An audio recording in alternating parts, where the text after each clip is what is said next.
इस बीच एक और बड़ी खबर, चीन को तिब्बती धर्मगुरु दलाई लामा ने दो टूक जवाब दिया है।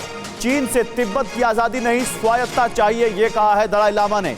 चीनी लोग मुझे अलगाववादी नहीं मानते, यह दलाई लामा ने कहा। 4 साल बाद लद्दाख की यात्रा पर है धर्मगुरु दलाई लामा। 1 महीने तक वो लेह में रहेंगे।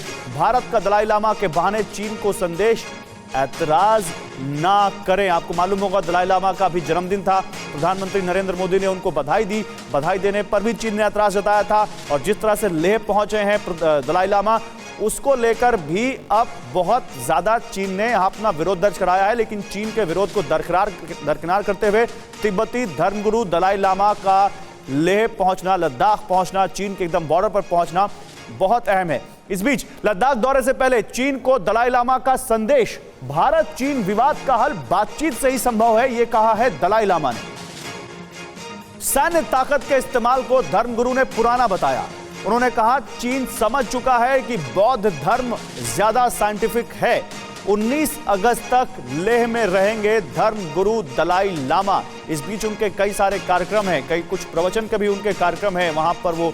और ये दलाई लामा का 1 महीने तक लेह में रहना चीन को वाकई पसंद नहीं आया है। तो लद्दाख दौरे पर चीन पहुंचे दलाई लामा ने चीन को संदेश दिया कि बातचीत से ही यहां पर रास्ता निकाला जा सकता है और बातचीत के अलावा और कोई तरीका नहीं है। मैं राजीव नयन जी का रिएक्शन लेना चाहूंगा। राजीव नयन जी, क्या यहां पर भारत दलाई लामा के जरिए चीन को कोई मैसेज दे रहा है कि आपकी सारी आपत्तियां दरकिनार करते हुए हम जो चाहेंगे, जो हमारे इंटरेस्ट में होगा, और तिब्बत को जिस तरह से भारत ने हमेशा सपोर्ट किया है वैसे ही करते रहेंगे?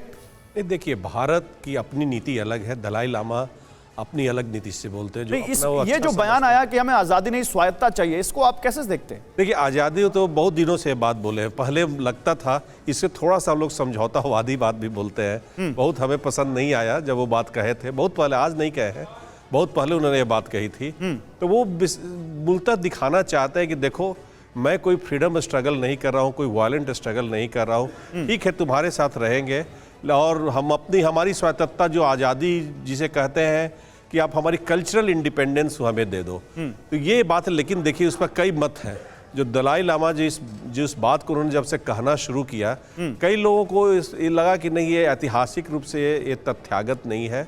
और दलाई लामा ने कहीं ना कहीं दबाव में आकर, चीनी दबाव में आकर समझौता कर लिया। मतलब वो ये कह रहे हैं कि वो चीन के साथ रहने को तैयार है, बस उनको ऑटोनॉमी चाहिए। लेकिन देखिए, कभी तिब्बत जो था वो एक अलग सा क्षेत्र हुआ करता था, और दलाई लामा आगे यही बात बोलते थे। जब पूरी तिब्बत जो संघर्ष था इसी पर आधारित था। लेकिन बाद में देखिए, दुनिया का भी रुख हुआ, उनको भी हो सकता है दुनिया से उतना समर्थन नहीं मिला, चीन की ताकत बढ़ी, तो एक तरह से एक समझौता कर लिया। जैसे अभी यूक्रेन की ही आप बात देख रहे हैं, यूक्रेन पर भी अब दबाव पड़ा है, भाई कहीं ना कहीं समझौता कर लो, कब तक युद्ध करते रहोगे। तो ये स्थिति आती है।